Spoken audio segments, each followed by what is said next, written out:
and high-powered microwave technology. When do you envision that you can weaponize that type of technology? Goodness.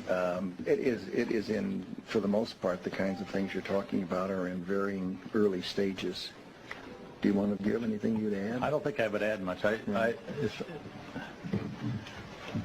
think they are in early stages and probably not ready for employment at this point. But you sound like you're willing to experiment with it. I think that's the point, and I think, and we have, I think, from the beginning of this conflict, I think General Franks has been very open to looking at new things if there are new things available, and has been willing to put them into the fight.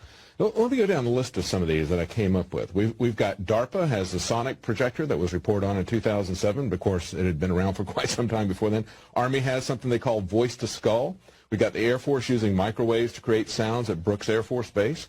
We've got the Marine Corps with their Medusa project. We've got the State Department, as reported by the Washington Post in 2005, working on voices implanted in people's heads. We've got a couple of companies, one that has patented something called hypersound. That's American Technologies. Has also got Holosonic Research Labs, also has a patented version. So the military-industrial complex has been all over this. When you see something this wide, this is not just one little research project from one organization. And this is something that 5, 10 years ago, it was being reported on in even mainstream press like the Washington Post, and yet nobody knows about this.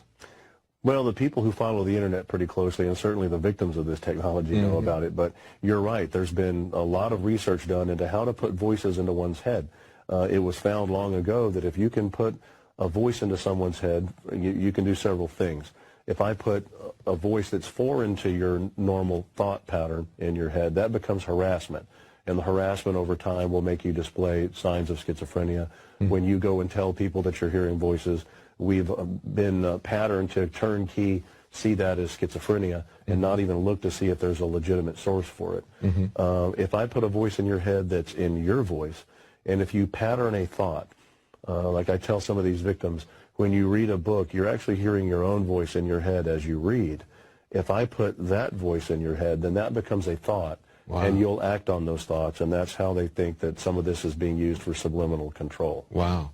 I know that in some of these articles I was reading on the mid-2000s, they were talking about how they were using it as the voice of God, as the voice of Allah, because they figured that there was something that they could use. They thought that people that they were going against that were Muslims were very religious, superstitious. And that was used in the field of battle. The voice of God weapon, which is actually called SQUAD, or Silent Sound Spread Spectrum, was used in the first Operation Desert Storm.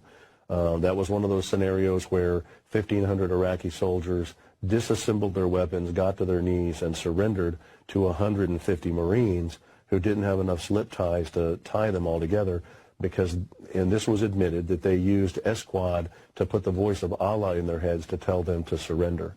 Wow. Before that, in the mid to late 80s, 5 separate inmates from the Utah State Prison had written affidavits saying that they were put in solitary confinement and were experimented on with some type of electronic device that put voices in their head, and all of them claimed that they could tell the voices of the people doing the experimentation on them were responding back to their thoughts. Wow. So this has been going on for a while. Unfortunately, it's just not gotten any major media coverage. So they're basically setting themselves up as the ventriloquists, and we're the dummies or the zombies, right?